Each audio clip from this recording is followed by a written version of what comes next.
I come to the floor today to discuss the continuing need for aggressive, hard-hitting oversight of the Department of Defense. That need for oversight is as great today as it ever was. Waste is alive and very well at the Pentagon.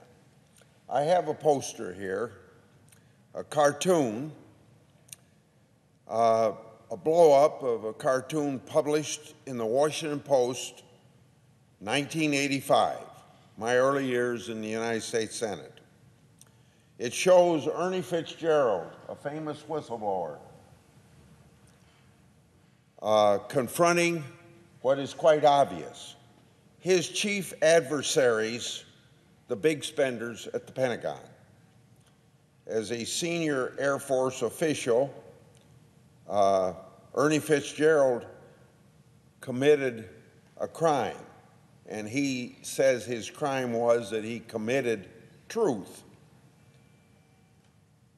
Ernie Fitzgerald's famous for, in 1968, exposing a $2 3/10 billion cost overrun on the C-5 aircraft program. In those days, having a senior Pentagon official like Ernie Fitzgerald speak the truth about a cost overrun on a high visibility program was unheard of. In fact, it was dangerous. It was so dangerous that it cost Ernie Fitzgerald his job. That's why I like to call Ernie Fitzgerald the father of whistleblowing. The cartoon also depicts the infamous $640 toilet seat that made history back in those days as one example of the terrible waste at the Defense Department. That happened in 1985 when I, as a first-term senator, began watchdogging the Pentagon after a report uncovered the $640 toilet seat and a $400 hammer.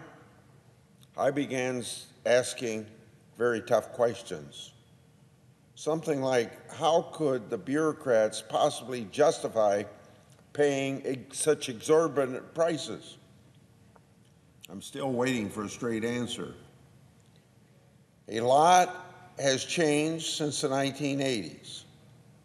The internet, which was in its infancy in the 80s, is now part of everyday life. Mobile phones back then were once the size of bricks. Now those mobile phones can fit in the palm of your hand and do a lot more work and helping you make telephone calls. But one thing hasn't changed in all those decades: wasteful Department of Defense procurement practices. Since I began my work on this issue, there have been 6 presidents and 12 secretaries of defense. Yet the problem of wasteful spending at the Defense Department just keeps going on. Since those earliest revelations, there's been a steady flow of new reports on spare part ripoffs. No political party is immune from these horror stories. During the administration of George H.W. Bush, oversight efforts uncovered soap dishes that cost $117 and pliers that cost nearly $1,000. In some cases, the Department of Defense admitted some high prices didn't even pass the smell test.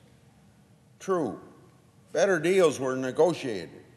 People tried to make some changes, but to offset losses on lower prices, the contractors jacked up overhead and management charges, making the overall contract price the same. Exercising oversight on these contracts is like working with a balloon. You know the famous balloon, you squeeze it in one place and the problems pop out someplace else. Under President Bill Clinton, a report by the Government Accountability Office, as we know it here as the GAO, revealed one defense contractor paid its top executives more than $33 million a year, an amount that was reimbursed by the federal government as part of the contract. Now, I happen to agree that a company has a right to pay its executives whatever it wants. However, when the government enters into cost reimbursement contracts, those happen to be contracts in which the government directly repays the company for costs incurred instead of paying a fixed price. The contractor loses incentive to control costs, and top executives draw sky-high salaries at the taxpayer's expense. If you want to know my history in this area, I introduced an amendment in 1997 Defense Authorization Bill to curb executive compensations billed directly to the taxpayers. But as you might expect, with the respect that the Defense Department has in this body, that amendment was voted down. During the Bush administration in the early 2000s, I worked with the GAO to expose abuse of government charge cards by Department of Defense employees. We found some truly egregious expenditures. Examples: over $20,000 at a jewelry store, over $34,000 on gambling, and over $70,000 on tickets to sporting events and Broadway shows. In some cases, employees who spent thousands of these taxpayer dollars on personal expenses way beyond anything that was ordinary business expense were not only not asked to repay the money to the taxpayers, but oddly were promoted and even issued new charge cards. Instead of being held accountable, it's quite obvious they were rewarded for their illegal activity. During the presidency of President Obama, I pressed the Pentagon to answer for a $43 million gas station built in Afghanistan. This project was revealed as part of an audit conducted by the Special Inspector General for Afghan Reconstruction.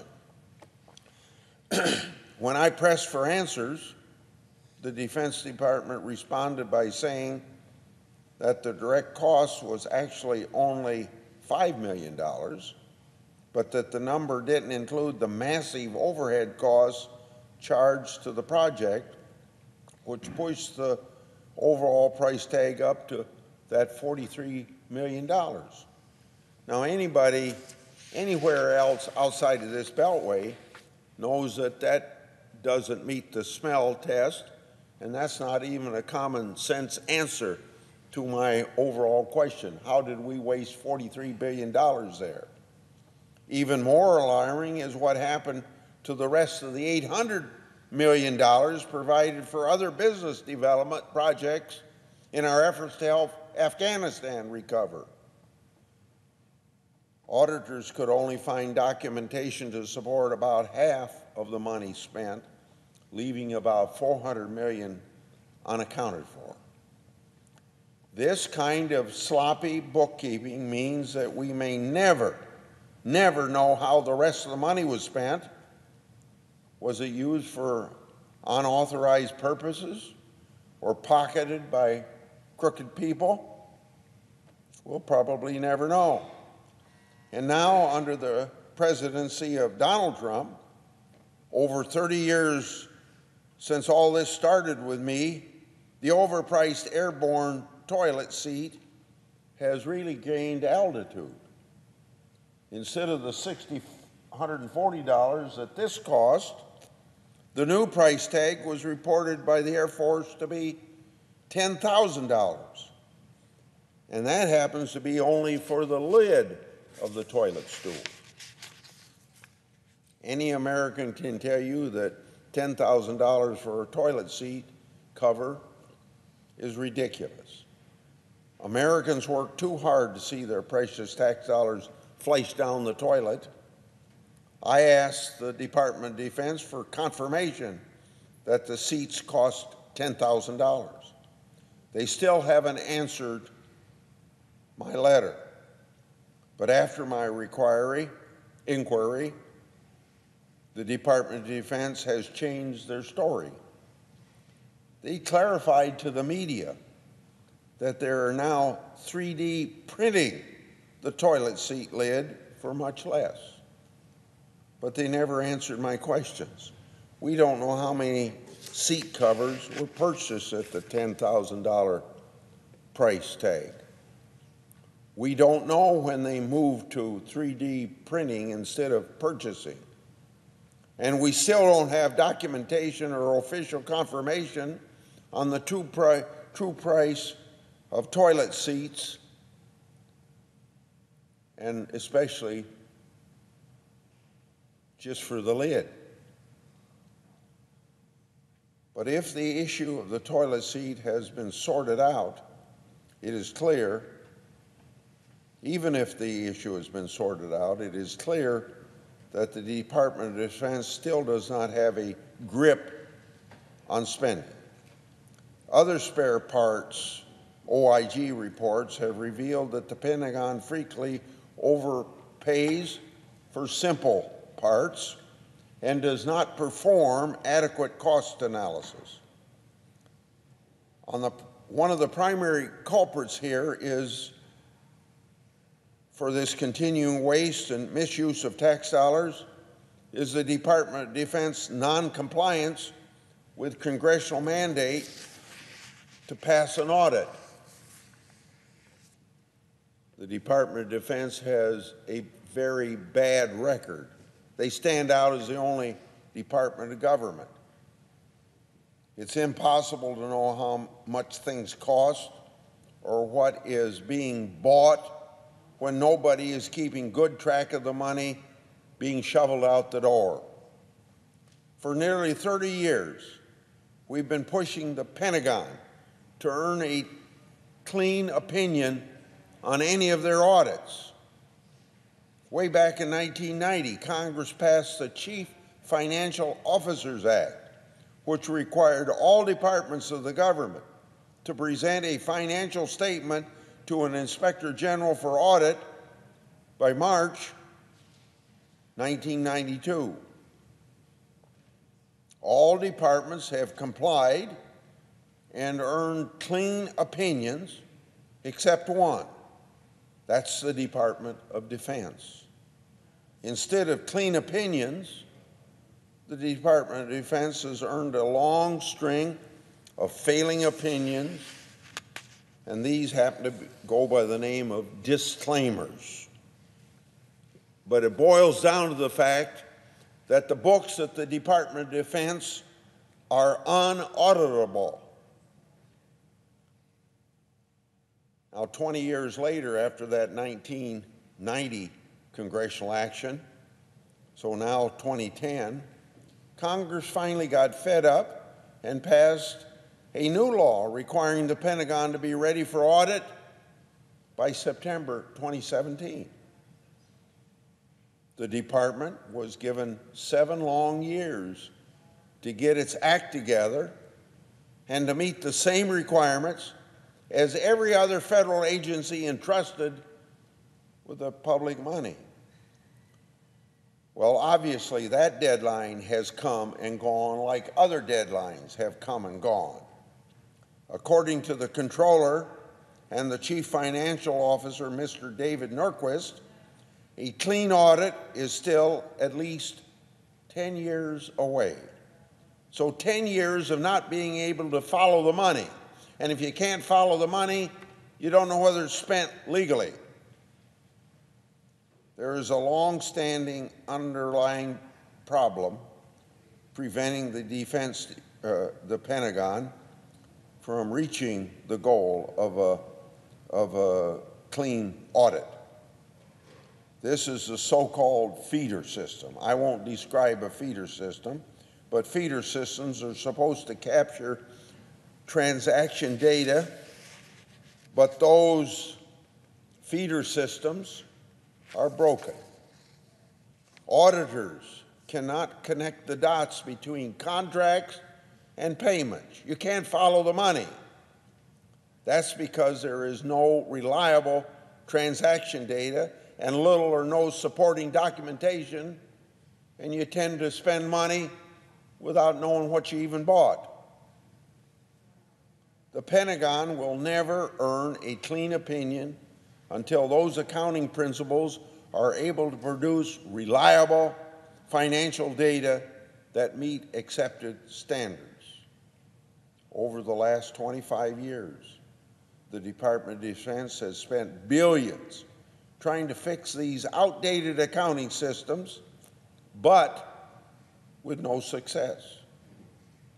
How is it then that the very mighty Pentagon can develop the most advanced weapon systems in the world, but can't seem to acquire something as simple as an accounting system? We need to get to the bottom of this problem and fix it. So I'm working with my colleagues on the Budget Committee to get the Government Accountability Office to conduct an independent review of the Pentagon's efforts to acquire modern accounting systems. What's the problem is what we're trying to find out. Should the Defense Department keep trying to fix the antiquated feeder systems, or is it time to develop new, fully integrated systems that can deliver reliable financial information? We need and we want some answers.